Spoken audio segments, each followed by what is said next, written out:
In this video, I will demonstrate how to use arrays in our program. Let us first open a file. I am using code blocks as my editor and compiler at the same time. Let us save this file as array.c.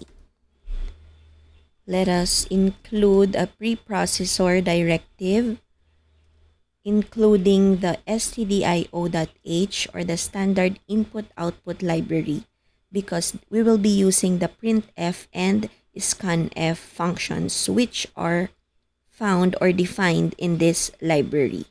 At the beginning of our program, let us give an information about what this program is all about.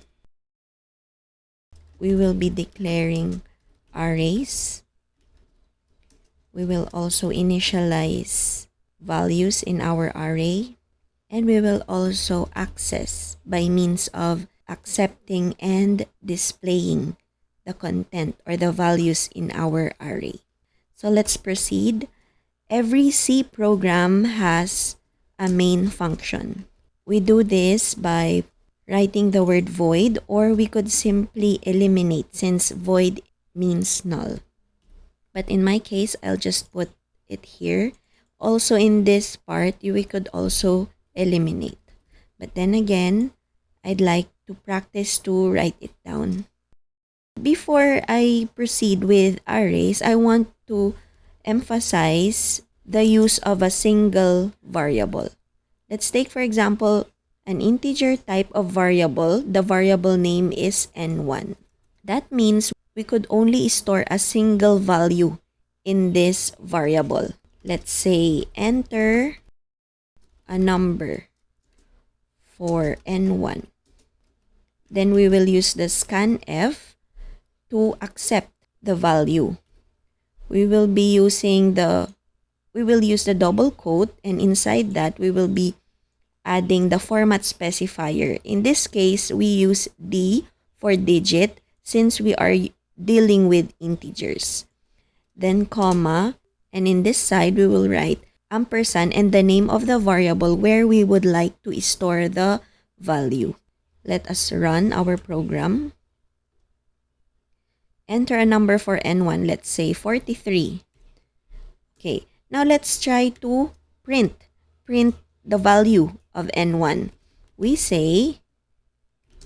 could say you entered, then we have %d because it's a digit, %d, then whatever we will write here will come from n1. We use comma, then the variable name. If you have noticed, for scanf, you have to include the ampersand. That is because we are storing it in the address of n1. But if we are just going to print the value, all we have to do is to say the name of the variable, which is n1. And don't forget that you should have your format specifier here. Then let's add a period. Let's enter another number for n1. Let's say 12. So it says you entered 12. So whatever you store in n1, that would be the value to be inserted in this part. So this is for storing a single value. Now we proceed with array. What is an array? It is a data structure that can store a collection of values.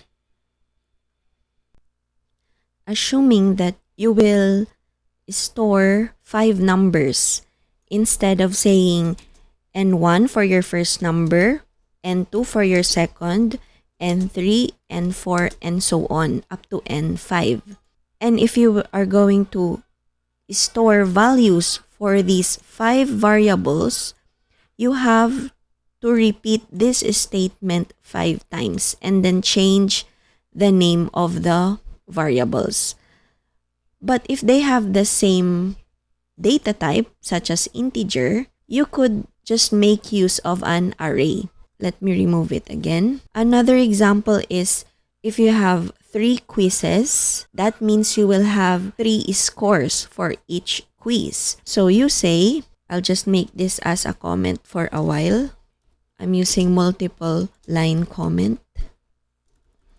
if you have 3 scores for 3 quizzes, instead of saying quiz 1, quiz 2, and quiz 3, we could assign this as an array because they are the same with each other. So instead of doing that, we could make use of an array wherein we say quiz, then we use the square bracket to signify the size of our array, meaning how many values can we store in this array. So let's take for example 3 because we will have for quiz 1, quiz 2, and quiz 3. So instead of doing this, we make use of the array. So that's how we declare an array. First is to indicate what data type your array can contain or can store. Then you have the space, the name of your variable, which is quiz.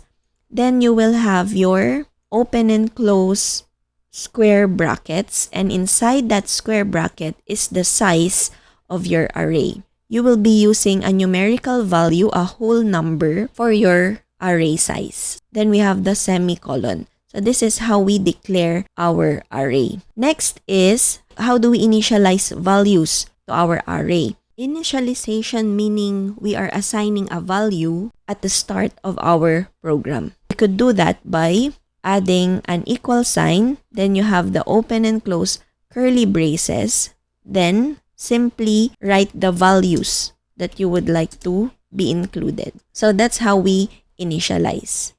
We could also remove the size. That means the size will depend on whatever you will write inside the curly braces. So if you have added another, such as 31, that means the size of this array quiz is 4, size 4. So let me remove that again. Let us put it back. So that's how we initialize. The first one is to declare, meaning we are just saying that our program will have a variable named quiz, which is an array data structure, meaning it can accept multiple values. But now we also have initialization. When we say initialize, we put values at the beginning of our program. We do that by adding the open and close curly braces and the values. For example, that our array is of type character. Let's take for example your name. Take note that your name consists of characters or an array of characters. This is one character, another character, and another character. We have 4 characters. Therefore, we could say here we will have a size of 4. And if we would like to initialize, instead of just declaring the array, we could initialize it by, again, using the curly braces, then putting the characters. But take note that character is enclosed with a single quote. So we have to include a single quote per character. Then you have the comma to separate each of the characters. Then finally, your semicolon. So that is how we declare or how we initialize. I'll remove this now since this will cause a syntax error. Now, let us access our array. Take note that the array has memory allocation for these 3. Same is true with this 4 or whatever array size you have. You can imagine your memory having this kind of memory allocation wherein this is for our quiz. So that means we will only have three values that we could store.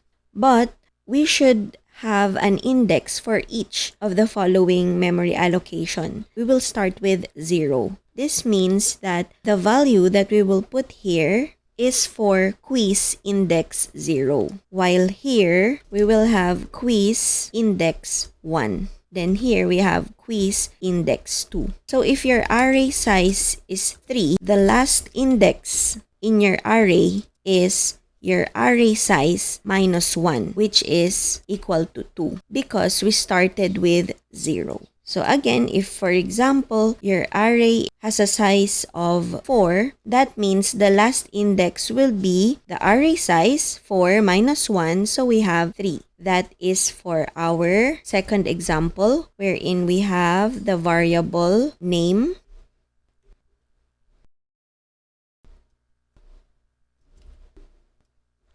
So there. So the last index will be 3. So this is a visualization of what the memory will look like on how to save your array. It will contain a single name or a single identifier name, but it has different index. Let me remove this now since these are not for arrays but for a single variable only. And let me focus on the quiz. Then let's have this example later on.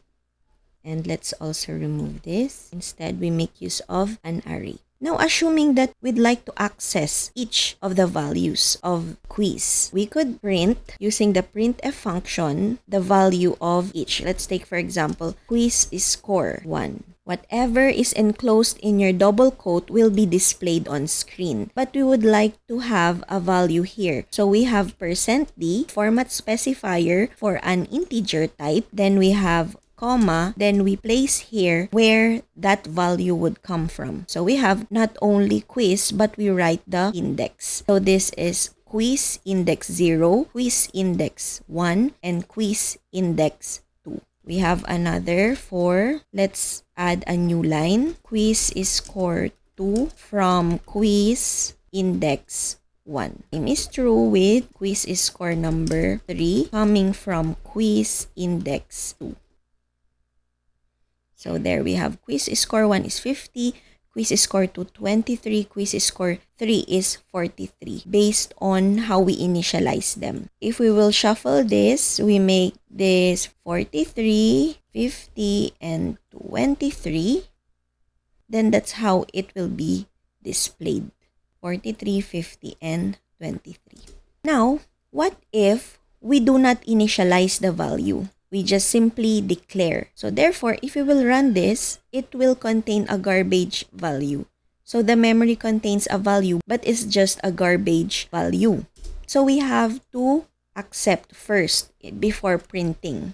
This is to display the values. But what if we have not initialized yet? What we could do is to ask the user to enter quiz score number 1. Then we will have to scan and store it in quiz at index 0. We do it again for the other two, but changing the index size. So we do not have an initialized value, but this time we will be the one to enter. Let's take, for example, 10, 20, and 30. So therefore, quiz score 1 is 10, score 2, 20, score 3, 30. Now, what if you will have more than 3? Let's say you have 40 students in a class. So each of them has a quiz score, or one student has 15 quizzes. It will be tedious for you to type each every time. What we could do is to make use of a for loop. We write here for, and then we'll have a counter. So let us declare counter. It will be initialized to 0 because we will start saving or storing in index 0. Then we will store up to quiz at index 2. Since we have 3, the last index is 3 minus 1. Therefore, 2. So we could say counter is less than the size of our array, which is 3. This condition will only be true while counter is less than 3, meaning that is up to counter is equal to 2. Then we do increment counter. Then inside the curly braces is where we will ask the user several times. So we have to remove this part. We will remove the redundant part or those that are being repeated. Then instead of quiz 1, we write here %d. Then we will get the value of counter, which is 0 plus 1. This index 0 will have the value of counter, which is 0. So we have 5, 10, and 15. What happened here is %d will come from the value of counter, which is 0. So we have to add 1. Thus, we have 1. Then, we scan whatever is being entered and store it in address quiz at counter 0. And then, counter will be incremented. From 0, it becomes 1. And 1 less than 3 is true. So we have to continue enter quiz score %d, wherein counter now is 1 plus 1. Therefore, we have here 2. But for saving it, we store it in quiz at counter 1. Then counter is incremented again. Counter becomes 2 and 2 less than 3 is still true. Continue. Enter quiz score. %D coming from counter which is 2 plus 1. Therefore, we have here 3. But we save it in quiz at index 2. That is how we accepted values for our array without initializing its value. If in case that you would like to add another quiz, you could say quiz up to 5. So that means instead of 3, change this to 5. That's just it. But of course, for the display, this should have additional printfs.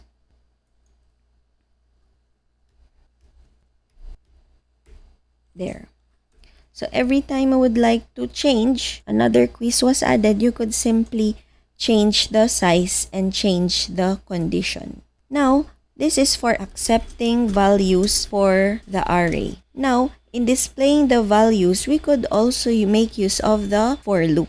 We'll have also counter is equal to 0, counter is less than the size of your array, counter plus plus, open and close curly braces. Then instead of doing this all again, we'll remove and retain just one printf. But instead of 0, we put here counter. We make use of the variable counter. And same is true with this. We will have %D coming from counter plus 1, comma. So we have 2 format specifier. Therefore, we also have 2 sources. The value for this will come from this one. The value of this would come from the latter one. Oops, we forgot to include a new line.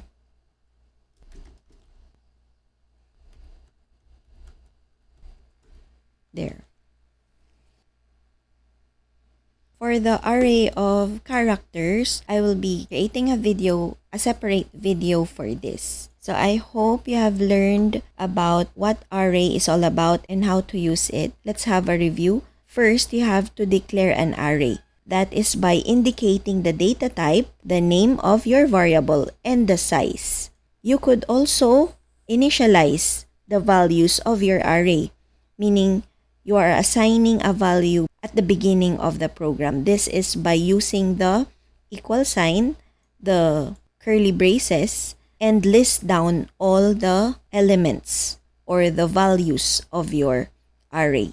Then, for accessing our arrays, we can use the for loop to simplify our code. Just be careful with your condition and how you will use it inside the for loop. So in this part, we have accepted values for the array if ever we do not initialize them. And this one displays the elements or the values of our array. I hope this video have helped you understand arrays. Thank you for watching this video.